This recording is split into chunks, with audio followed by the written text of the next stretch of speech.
Okay, good morning.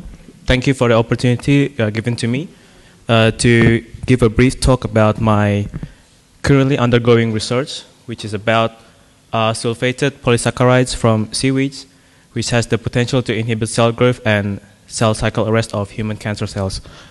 I am currently a staff member of the Faculty of Natural Sciences in Mataram University, Indonesia, and a PhD student in the Department of Cellular and Integrative Physiology, Fukushima Medical University, Japan. So firstly, I would like to talk about algae, which most of you here would probably already know is a plant-like organism, which means it's not a true plant because it doesn't have true leaves, true stems, and true roots. It lives attached to a rock or other hard substrate in coastal areas.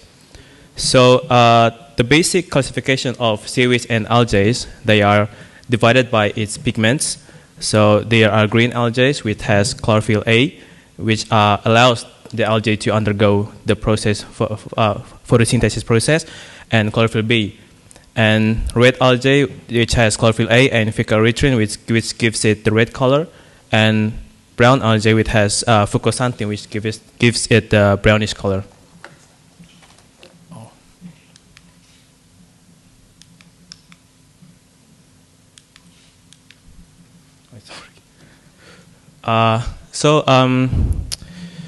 Seaweeds, marine algae, they possess a large amount of polysaccharides, and notably cell structural polysaccharides, micropolysaccharides, and even storage polysaccharides. The polysaccharides in seaweeds, they contain about 75% of the seaweed's dry weight, and there are lots of types of polysaccharides depending on the types of algae. So here you can see that green algae, its polysaccharide is agar, and brown, they have many kinds of polysaccharides such as laminarin, alginate, mannitol, and fucoidone. And red algae, they have carrageenan. My main focus of this research is I used fucoidone and carrageenan, which these both are known as the sulfated polysaccharides because they have sulfate half esters attached to its sugar unit, which this characteristic, it allows these polysaccharides to be soluble in water, and they can form viscous solutions, and they are stable in a wide range of pH. And this special characteristic of these sulfated polysaccharides, they allow them to be applied in many types of industries, food industries, and also pharmaceutical industries. So firstly, I would like to shortly explain about fucoidone. So fucoidone is a sulfated polysaccharide found in brown seaweeds. And until now, it is only found in brown seaweeds, not in other algae or even other higher plants. And the basic structure is this L-fucose backbone with some sugar units, sulfite groups attached to its sugar units. And fucoidone quite recently has become a main topic for researchers regarding searching for agents of antioxidants,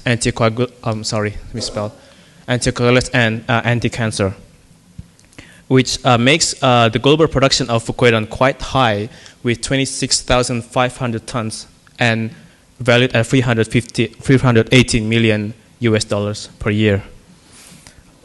Well, some people, they consume fucoidone as supplements for treating high blood pressure and infections and also allergies. And the other sulfate polysaccharide I am studying about is the carrageenan, which is the specific sulfate polysaccharide found in red seaweeds.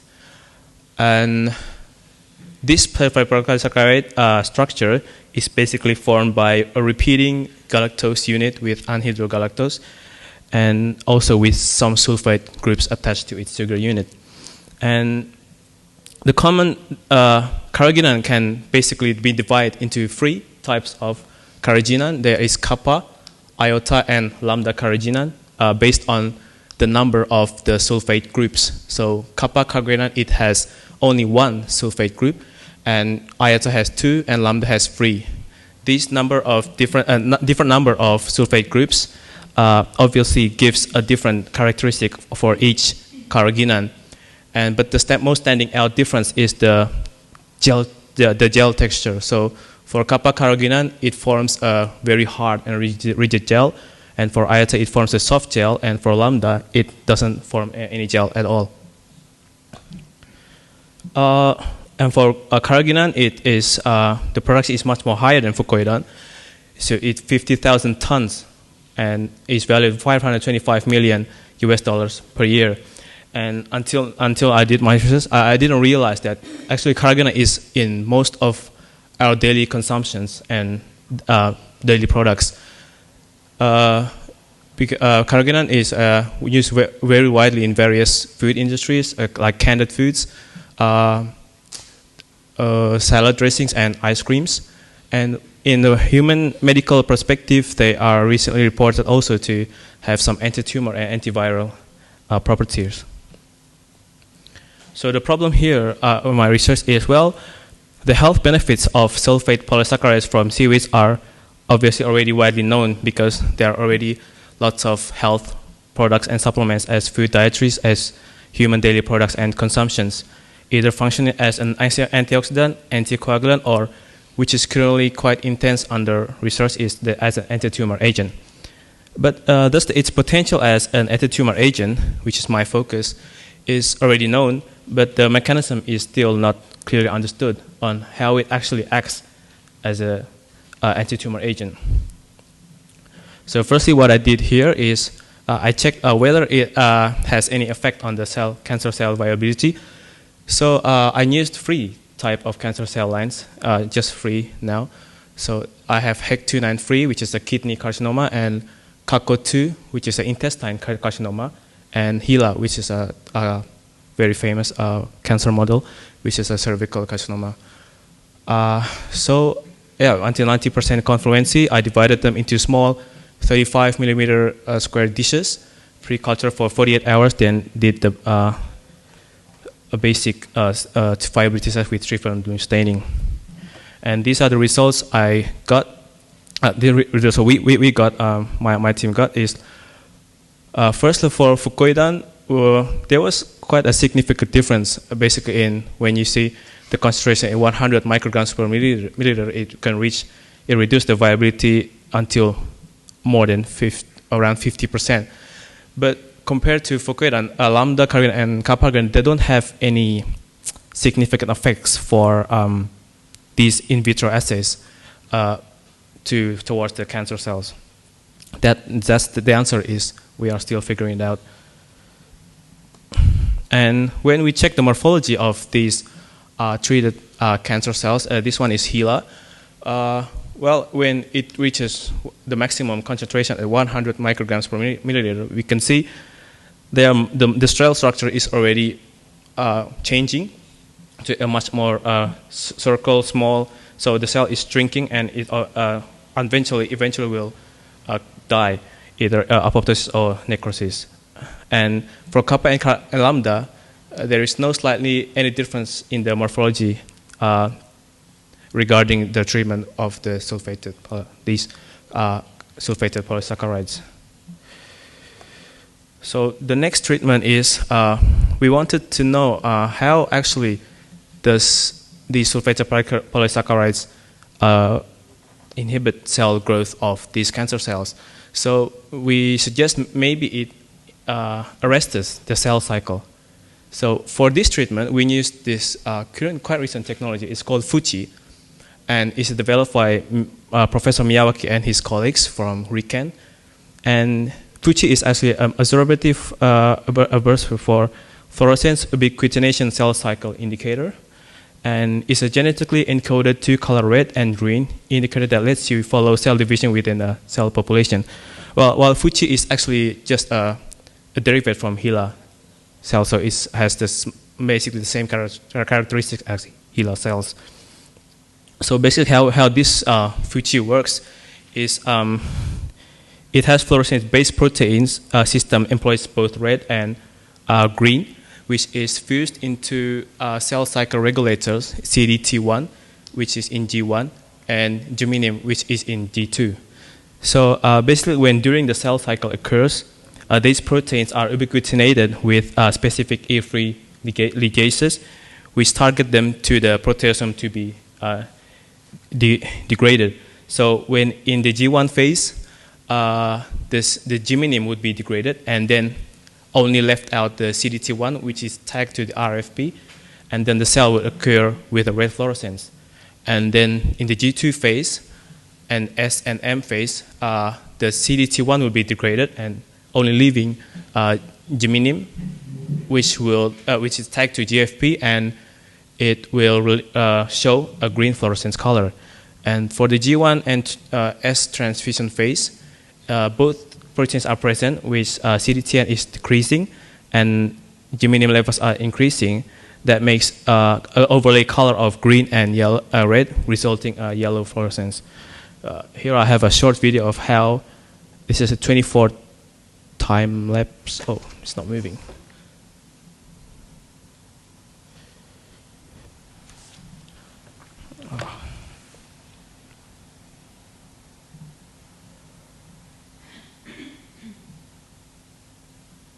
This is a 24 timers of Fuji. So while the cell divides, it changes color, and you can see the cell cycle of the current dividing cell.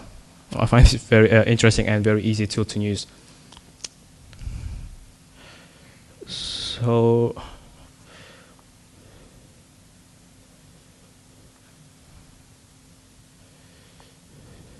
the assay used is quite simple. So cultured Fuji cells divide into 4 small 35 tissues and pre-cultured for 48 hours. They administer them with sulfate polysaccharides, and every 24 hours we took fluorescent images. So here we can see a fucoidon. For 72 hours in the control, we can see there is a slightly equal amount of green cells, red cells, and some yellow cells, which indicates the cell is undergoing proliferation and continue to divide and growing. While in higher concentrations, as 100 micrograms per milliliter, the cell population is dominated by red cells, which indicates the cell cycle is probably pausing in the G1 phase and not continue to proliferate. And for kappa, and see the when it reaches 10 to 100, there are a dominant number of red cells, which indicates that the cells are pausing and arresting at the G1 phase. But when it goes to 100,000 micrograms per milliliters, though there is a high number of red cells, but there's in total cell population it's decreasing. It's probably because most of the cells are already dead. And for lambda, it has similar results as kappa. When it reaches maximal concentration at 1,000, the cell population number is also decreased. So then we did some cell viability staining. We used PI staining to see whether the cell actually dies or not. So PI staining is basically the method when the cell dies, it loses its membrane permeability, and the PA stain would enter the cell and bind to its DNA, resulting to red fluorescence color. So when you see fucoidon, the number of red cells increases regarding to the increase of concentrations of fucoidon compared to the control, which there's not slightly any increase in red cells. And for kappa carrion, there's a more increase in red cells, which indicates there are more cells dying in the treatment of this sulfate polysaccharide. And lambda carrageenan, which also have similar results as kappa carrageenan. But with this assay, we cannot assume whether these cells undergo apoptosis process or necrotic process. So we tried to do some analysis according to the apoptosis pathway. So we measured some protein levels and enzymes which have roles in regulating the apoptotic pathway. So basically, the apoptotic pathway has two pathways: the intrinsic, which goes through the mitochondria, and the extrinsic, which goes through the death receptors. So the Caspase pathway activity is a crucial part of apoptosis. So we measured some Western blottings with some to detect cleaved forms of Caspase enzymes. So here there is an increase in the yield of Caspase 8, 9, 7, and 3. So maybe this figure is much more clearer. So when Caspase 8 activates, it will activate Caspase 7 and 3, and then it will lead the cell to apoptosis. And also 9, when Caspase 9 activates, it will activate Caspase 3 and 7, and later the cell would undergo apoptosis also. So, but the Caspase pathway, it also has some inhibitor proteins, some AIPs family, which some are XIAP and survivin. In this assay, these inhibitor proteins, the protein level are decreased due to the treatment of sulphated polysaccharides. And these inhibitor proteins, besides inhibiting the Caspase pathway, they would neutralize this SMAC protein. This SMAC protein functions to bind to Caspase inhibiting proteins such as XIAP and survivin to prevent it to block the Caspase pathway. So due to the Fucoidan treatment, you see an increase in SMAC protein levels. And if the apoptosis pathway is through the mitochondria, then the mitochondria would lose its permeability and release cytochrome C. In here we can see some increased protein levels of cytochrome C also. So based on this result, we assume that the fucoidan or sulphated polysaccharides, they can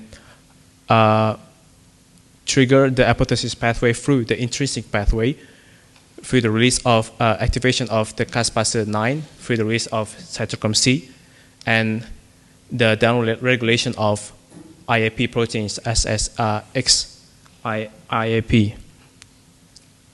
And the other pathway is extrinsic pathway confirmed by the extrinsic pathway, which includes death receptors.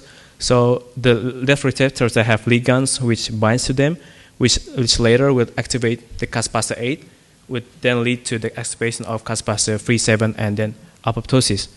In here, we could see that there is no significant difference with FAS-L and FAS-L ligand and death receptor 4. But there is a slightly significant difference with TRAIL. There's a tumor necrosis factor related apoptosis-induced ligand, and FAS and death receptor 5. So these current results, we comprise a conclusion that sulphated polysaccharides from fucoidan and carrageenan from seaweeds have the ability to inhibit human cancer cell growth, and sulphated polysaccharides, fucoidan, and carrageenan from seaweeds inhibit cell growth probably by arresting the cell cycle in the G1 phase. And these sulphated polysaccharides, fucoidan, and carrageenan activates caspases via both the death receptor mediated and mitochondria mediated apoptotic pathway.